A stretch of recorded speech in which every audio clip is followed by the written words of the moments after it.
కుటుంబ సమస్యలతో కొట్టుమిట్లాడుతున్నావా? లేక వ్యాధి బాధలతో కొట్టుమిట్లాడుతున్నావా? సమస్యలు తట్టుకోలేని పరిస్థితిలో నువ్వు ఉన్నావా? దేవుని బిడ్డలారా, దేవుని వాక్యం ద్వారా దేవుడు మీతో మాట్లాడుతూ ఉన్నాడు. నువ్వు ఏ స్థితిలో ఉన్నా, నువ్వు ఏ పరిస్థితిలో ఉన్నా, నువ్వు ఎలాగున్నా దేవుడు అంటున్నాడు, అందరూ నిన్ను విడిచిపెట్టొచ్చేమో కానీ యోబును దేవుడు ఎలాగైతే విడిచిపెట్టలేదో, ఈరోజు ఈ వాక్యం వింటున్న ప్రియ సోదరుడా, దేవుడు విడిచిపెట్టాడేమో అని నువ్వు అనుకుంటున్నావేమో, కానీ ఈరోజు వాక్యం ద్వారా నీతో మాట్లాడుతూ ఉన్నాడు. ఆయన నిన్ను విడిచిపెట్టే దేవుడు కాదు. ఆయన నిన్ను చెయ్యి పట్టుకుని లేవనెత్తే దేవుడు.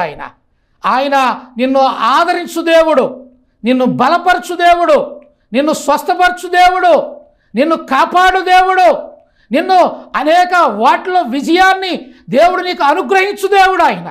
అటువంటి దేవుణ్ణి నువ్వు కలిగి ఉన్నావు.